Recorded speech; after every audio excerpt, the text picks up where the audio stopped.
music, true music, not just rock and roll, it chooses you. It lives in your car or alone, listen to your headphones. There used to be a way to stick it to the man. It was called rock and roll. But guess what?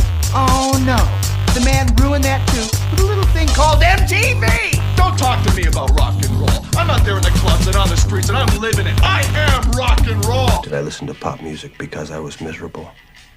Or was I miserable because I listened to pop music?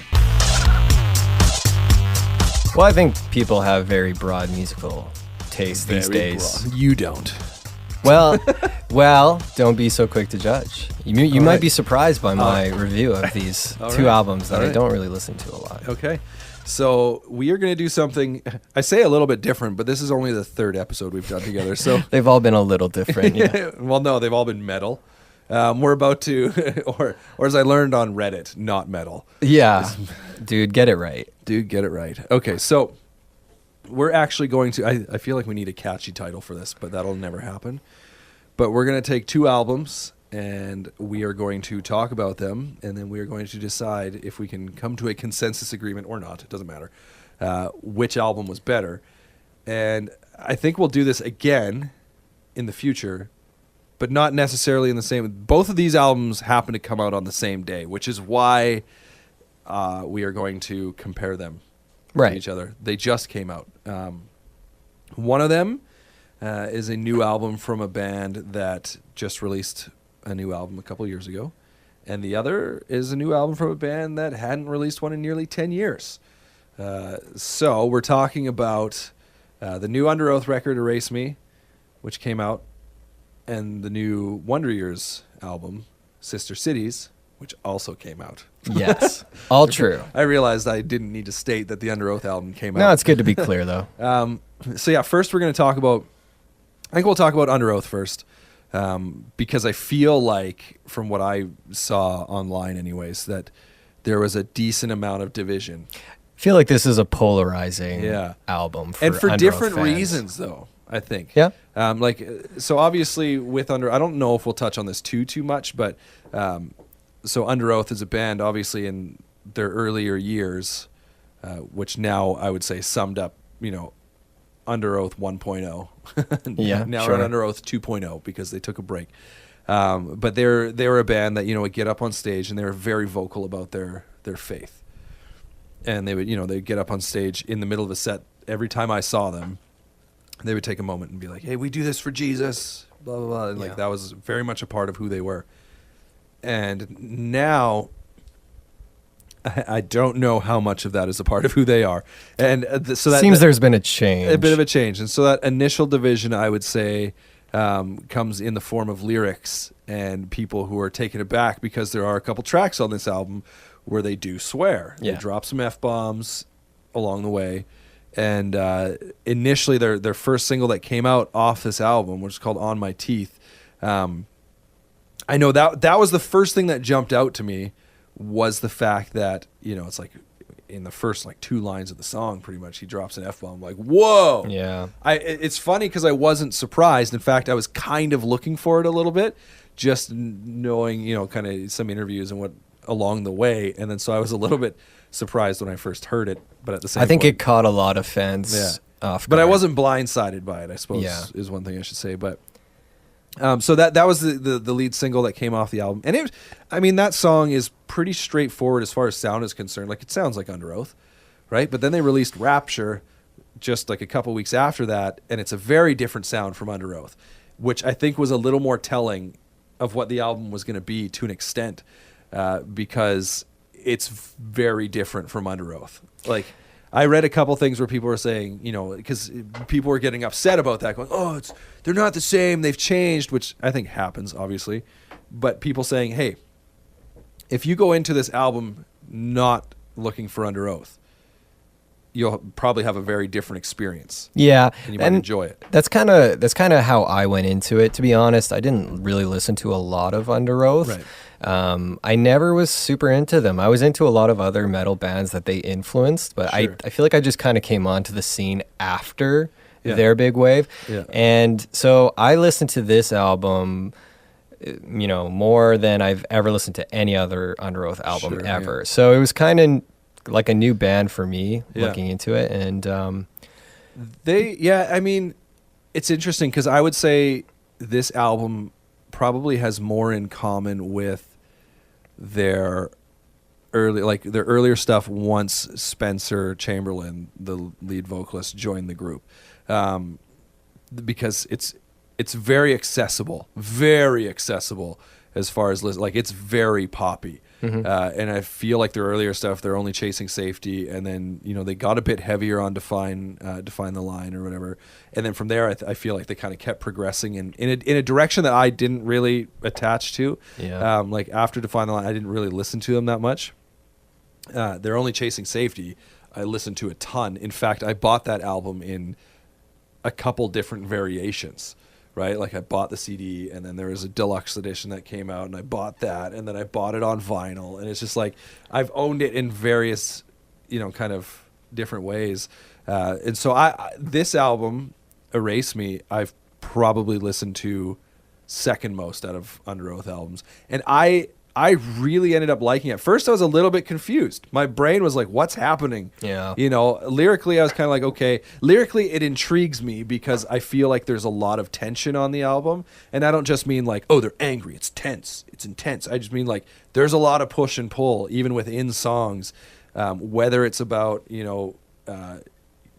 like faith, spiritual relationships or physical relationships. It just feels like there's a lot of kind of push and pull. Like my favorite track off the album is a song called I Hate It, and in that song what first caught me, like I don't know if musically it stands out from the other songs, but what first kind of caught me was like listening to the song is like the chorus is the only thing, you're the only thing that gets me high and I hate it, or something along those lines. Yeah. And then it like gets into this bridge where that's where the title of the album comes from. He's like, erase me, I don't deserve this life you give, and I'm like, what is he talking about, right? Like, so there's a lot of kind of push and pull I find in the lyrics, which is interesting to me. I feel like there is something to unravel, and I will give them credit because with the song On My Teeth, I kind of cringed at some of the lyrics. I was like, but as a whole, I think the album, there's stuff to unpack, which I appreciate. Yeah, I think you're right. Just listening through it, I at times was wondering myself, like, what exactly are they singing about, talking about in this? Like, what is the goal of the album? What are they trying to accomplish? I'm also confused, and maybe you can enlighten me a little bit. I can try. Because I thought this band was like retired. Wasn't there this huge farewell tour? Yeah. Like 2 years or 3 years ago, and it was this big deal, and that was the last show, and then all of a sudden 3 years later there's a new album. I'm not 100% sure about, like, I feel like if there was the farewell shows, it was longer than that, because they then did a reunion tour and they played Chasing Safety and I don't know if it's Define the Line or Define the Great Line, I can never remember. But they played those albums in their entirety. And that, I think, is what actually led to them then getting back together. It was a reunion tour but I don't think, like, when they got together, I don't think the plan was, I think it was celebrating an anniversary of an album release. I don't think the plan, and again, I didn't follow too closely, but I don't think the plan was at that time for them to make new music. But the intriguing thing I know about this album is I remember hearing a clip somewhere, it might have been on their YouTube channel, they were releasing like these teasers where they had some behind the scenes stuff, and in one of the videos Spencer says, do people really think that we would get back together and not release new music? And because nobody it was kept very much on the down low. Like there was no, like, as far as I know, again, I didn't follow the band super close, so maybe if you followed super close there were like hints and stuff where people were like, oh, maybe there's a new album, but it kind of came out in left field. Like I know when the song On My Teeth was released, I think by Fearless, I think is who they're on, Fearless Records, everyone's like, all the comments I read, I was like, what, new Underoath music, this is crazy. And then it's like, oh shoot, there's an album coming out like next month essentially, or in 2 months, whatever the case. But so yeah, they definitely did the whole like, okay, we're done, a retirement tour thing, and then there was this reunion tour, which I always find that kind of funny. And I think though, and this is me, like from a very outside perspective, only following loosely, but I think kind of what happened is there was definitely a split in the band when Aaron left, and I think they only released one album without Aaron Gillespie, but I think there was definitely a division and tension, and there was reason Aaron left, and he did that, and then I think there was that division, those issues got resolved. I think there were also, which becomes kind of clear, I think, on the album, some lifestyle changes that sort of reduced that tension among them, and which is what led to them, I think, getting back together and whatever. So again, I don't really know. There may have been a time where I followed really close, with They're Only Chasing Safety. Loved that album. In fact, I was thinking the other day, Underoath might be one of the bands I've seen live the most. Underoath and the Really? Used. I've never seen them live. Oh, they're very good live. At least I haven't seen them in years now, right? Like, but they just seem to like jump on all these tours at one time of all these other bands. They're like, oh no, and Underoath's playing crazy, right? Yeah. Like I saw them on one tour with the Used. I saw them with Taking Back Sunday. It's like all over the place, anyways. But yeah, I don't know. Like all in all, I thought it was hilarious because initially I was kind of taken aback by the album. I wasn't sure what to think.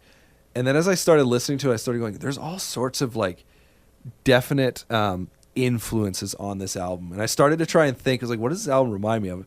And it's kind of a funny collection because Underoath, obviously. They are Underoath. It still sounds at times like Underoath. Although there are times where I can't quite figure out if it's Spencer or Aaron singing. Yeah, I had to think too. A number of songs, like who's singing? Sometimes right it's now? obvious, and then because it used to just be when the band was together as a whole, it was like, well, Spencer was screaming, Aaron was singing. You knew, and now Spencer sings a lot, right? In fact, I'm pretty sure he sings more than Aaron. Like he is the lead vocalist. That is it. Yeah, it seems like it. It used to be a lot more like, well, he does this and he does this, but so Underoath for sure in there. Plus, I found a little Taking Back Sunday, and part of that was just kind of like production-wise. It reminded me of at points, I don't know how much you've ever listened to Taking Back Sunday. Not a lot. So their album Louder Now, which is quite old now, but it had a very distinct sound, and there were parts on this record that reminded me of that. Plus, and these are the funny ones, The Killers and 21 Pilots. 21 Pilots. Yeah, there are a few songs, and I wish I should have taken notes. I wrote 21 Pilots down because it was a specific song, but there are some of the songs where they get a lot poppier, and there's like just sort of atmospheric sort of stuff going on. And there's a lot of creativity on the album, and I did appreciate that. That remind me of 21 Pilots. But then the funny thing is, I gotta figure out what song it is, but The Killers. It's specifically the synth. Yes, one. I think the song "Wake Me." "Wake Me," it is. There's the synth line in that I feel is like lifted straight from, I think it's "Smile Like You Mean It." By The Killers. And I played it to you the other day, and you're like, great, now it's all. total same. And so, which is fine. Like it is what it is. But so there's kind of like these different influences that I see in there, and I kind of enjoy that to like hear where they're pulling from. And so all in all, as an album, there's hooks all over the place, which is super catchy. And then the lyrics, there's enough for me to kind of like unpack and think about, I wonder what he's singing about. And part of that might mainly be like, that, like I said, that whole looking at where they were and then where they are now as far as, like personal lives, that kind of stuff. Like, so it is interesting to me, and I'd be interested to see if they release another album where they are then, right?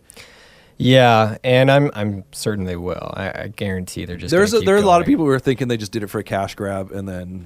I don't know. I don't necessarily think they did that. I just find it funny when a band has this big farewell tour, and like, because it was all over every other band's Twitter too. Everyone's like paying homage to them. This band's so amazing. Go see them one last time, and it's like 2 years later. Yeah, we got a new album. We're gonna tour it. Yeah, it's like, well, to be fair, like their last album, I think of originals or like new music was at least 8 years ago, maybe even closer to 10 years ago. So, but yeah, I totally get that, but they're also all still fairly young. So, which is funny because like. They've released all these albums, have big tours, do this farewell tour, then they get back together, and I don't even feel like after all of that time, like they've aged out. No, right? I'm like they're still, it's fine. I wouldn't feel weird going to see them alongside some other band. I'm like, I don't know how old they are, but they've got to be close to our age. Like they're not far off. Right, totally. But so not only is there tension on the album, but there's tension amongst fans, and I happen to be on Reddit, and I was reading. Let's hear some. I was reading some of the reviews, and some of them are hilarious. I'll see if I agree with some of them. Okay, these are all just bad reviews. Keep that in mind. Okay. So, I mean, and I don't know how to say some of these names. Asteras 45, Asteris 45. I don't know. Ugh, that was awful. Got Beef Pudding. In my opinion, it's bad, and I won't go back to it after hearing it once. It's not Underoath. It's Sleepwave. And that was one of the things that kept coming up, which makes me go, I got to listen to Sleepwave. I've never listened to them, but so many like, oh, it's just Sleepwave. I remember when Sleepwave came out and I listened to one song and I didn't like it and I never listened to them again. So, and then Ascendancy 05. WTF is this pile of shite? I'm like, what? And then, okay, this is the one that I think took the cake. Ambidexia. And excuse me for this, I'd rather chop my nuts off than listen to this album more than once. It's effing garbage. Which I'm like, that's a little extreme. that seems like an overreaction. Right? That's a little harsh. That seems like a Reddit reaction. This one I thought was kind of funny. Nuke Them. And I hate it. Is like, which is brilliant because it's a lyrical. Yeah, reference. that's funny. Yeah. Yeah, and I don't really, I know that's one of your favorite songs. Yeah. I really don't like that song. It's on the again, it album. was, and I think what stands out to that, from that song for me or whatever is purely just the, like the lyrical tension that kind of jumped out, and I'm going, okay, like what are, where are you? Because I mean, it could, I know there were some divorces that happened, and it could be about that and whatever. As you've mentioned, and you've picked up just kind of from it, like I like lyrics. Yeah. That's one of the things I pay attention to, right? And so it's intriguing for me. So I will say, all in all, though, and this amongst Underoath fans, this might kind of like upset people, but it's probably, for sure, I want to say my second or third favorite Underoath album. Definitely leaning more towards second. Now, you not being a big Underoath fan in the past, you probably couldn't like slot it somewhere. No. I've listened to every Underoath album, some of them a lot more than others, right? So this one I would comfortably say slots in between Chasing Safety and Define the Great Line. I mean, there's older stuff beyond that too, which I like, but if we're just comparing it to Spencer Chamberlain being in the band, it falls in somewhere in there. Yeah, I mean, my initial reaction listening to this is it's a good album. Like you can't say it's a bad. It's approachable. Album. It's right? listenable. Like, you can definitely get through it. Yeah. It's not my favorite metal album. Are we allowed to call it metal? I don't. Reddit will jump all over you. And I think actually, if we've referenced this a few times, I think on Apple Music, it might actually. It's just listed as rock. Yeah, it's rock. Okay, that's a very broad term there, Apple Music, which is funny. Oh, I know why. I'll say the next album on here doesn't have a genre listing for me, but that's because I downloaded it. Anyways, but whatever. So yeah, I mean, they used to probably fall right in that metalcore genre, which it was hilarious, and maybe metal fans will jump on me for saying this, but I had a brief back and forth with some people on Reddit about August Burns Red and how they aren't a metal band. And I said, okay. They're like, do you know what metalcore is? I'm like, yeah, I know what metalcore is. They're like, metalcore is not metal. I'm like, it literally has the word metal in it. Like, to me, like the term metal is like a broad umbrella for all these subgenres. And they're like, metalcore is not a subgenre of metal. I'm like, I'm out. They were being very, very strict with Yeah, what is metal and what is not yeah, metal. I was like, I am sorry, I'm out. Like, this is where my conversation stops with you. Yeah. So, but anyway, so but you do like it. You know what? I do. And I can't say I'm going to listen to this album a lot. Yeah. There's a couple songs on it that I think are great. They're good to get you pumped up. What were some of your favorites? My favorite, I like the heavier ones. Yeah. So On My Teeth, was that the first single? That's a good. I thought that was a good song right off the bat. Wake Me is catchy. Yep. Yeah, and that was that was another one where I was like, there seems to be a tension here too, and the chorus is huge on that one, right? Mm-hmm. But yeah, that's I like that song too. So those two are the ones that stuck out the most. Another to me. one that stuck out to me on this album, actually, like Wake Me was good. Bloodlust was probably one of my least favorites. Yeah, same. But No Frame, that one might be the one that reminded me of 21 Pilots. There's like this vocal effect that they put on. It's very different. Like it definitely pulls from more of the pop side of things. But okay, so that album we'll kind of get into maybe more final grades once we talk about the next album. But okay, you liked it. I liked it. Yeah, that might be the first time we've actually agreed upon liking something. Yeah. It's a good album. Fair. Not my favorite, but it's a good album. Okay, so next album also came out the same day, which was one that I was just plainly more excited about. Underoath, I was excited for there to be a new album, but I was also a little bit like hesitant. Who knows what it's going to be like? So I would say like my expectations for Underoath were met and then exceeded. The Wonder Years Sister Cities. Initial reviews that I've read, again, going to Reddit and whatever, people are like, best Wonder Years album ever. Okay. I'm not ready to say that. I do like it. There are a lot of moments on this album that I really, really like. But my main kind of take from the album that I kind of go, I just don't know, is actually the production, which is funny because when Sister Cities, the song, came out, when they released that one, I remember reading like on the YouTube comments or whatever, people talking about how great this production is. And I mean, I guess like it's raw. It's definitely more raw sound than they've had on majority of their previous albums. I mean, maybe it compares to something going way back, but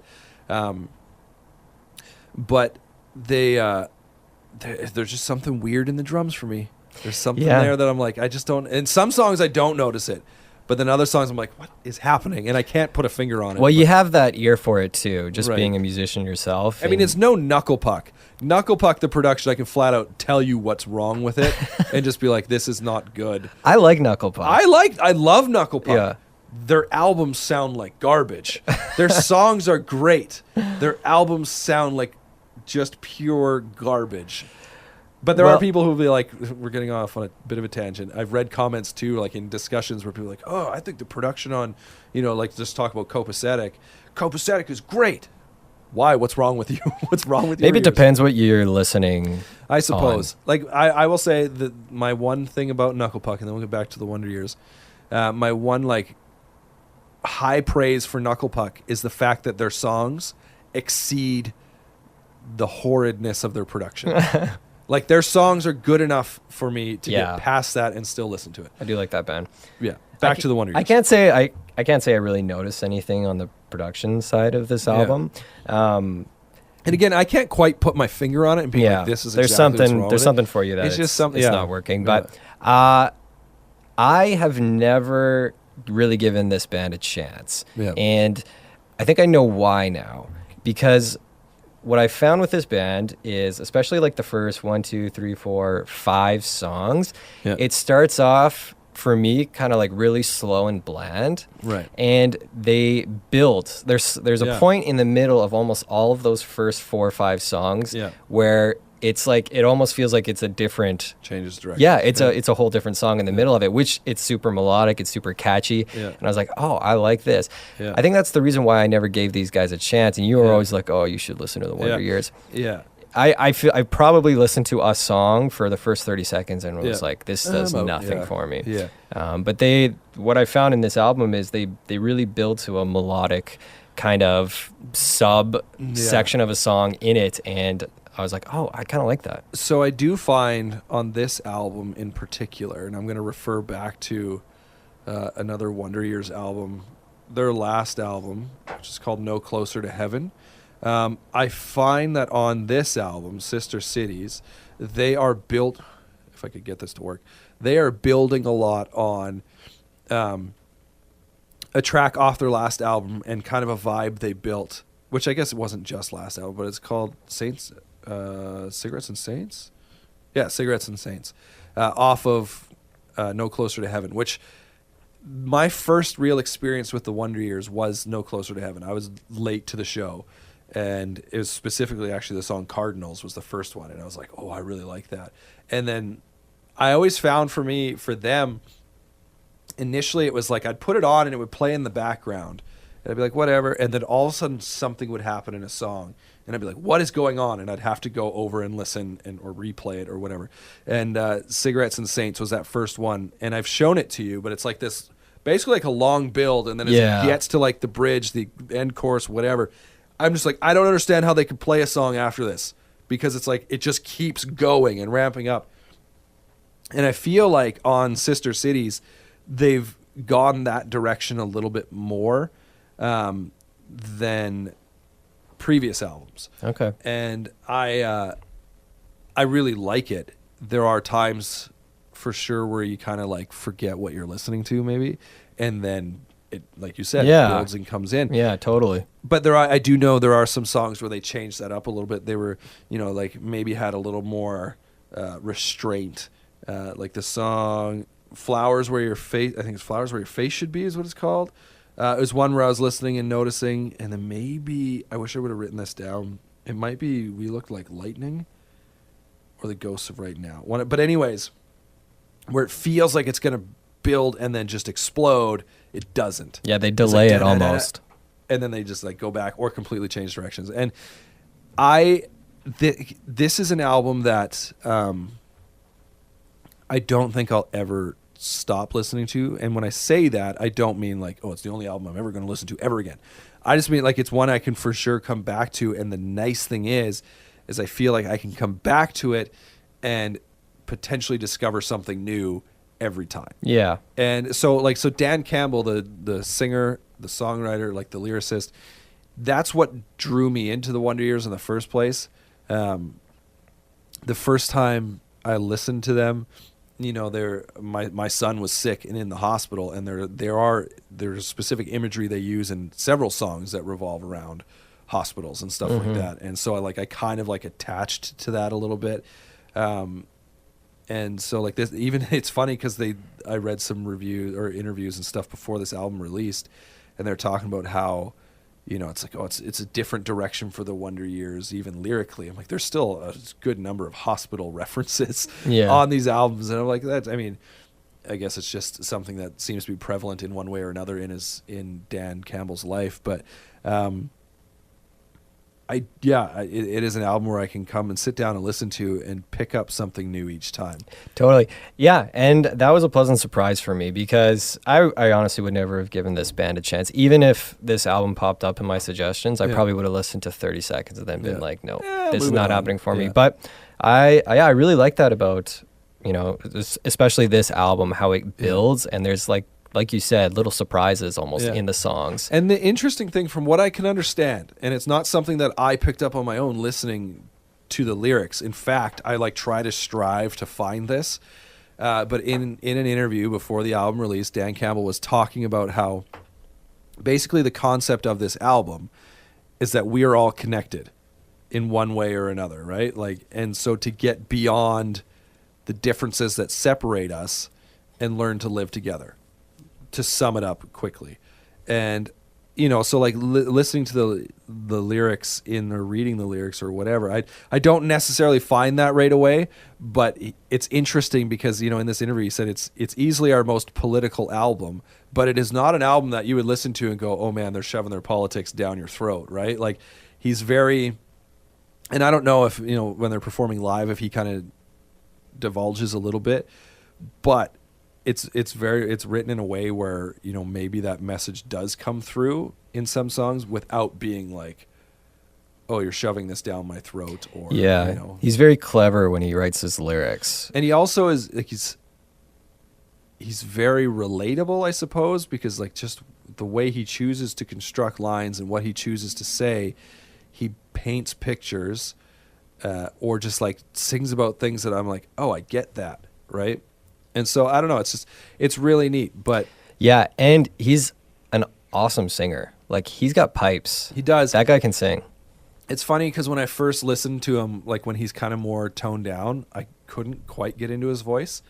I was just like, it's okay. But then when he'd hit it, I was like, oh yes. And that's generally more often what you hear, at least in the past with the Wonder Years. They were faster. He was kind of yell screaming a little more. And then they'd have the odd song where they bring it down. But I mean, as far as people saying, this is the Wonder Years' best album, I'm not there yet, but every Wonder Years album has had to grow on me to get to that point.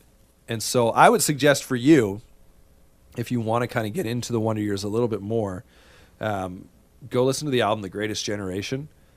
And start to finish, that album is one of my favorites of the past. I don't know when it came out, number of years for sure, if not one of my favorites of quite possibly all time. It is up there, and yeah, I'd suggest going and listening to it. It's now a couple albums old, but it's really good. So yeah, maybe this will grow on you. I think it will grow on me. I don't doubt that at all. It's just a matter of where it ends up in the Wonder Years sort of rankings for me. Yeah.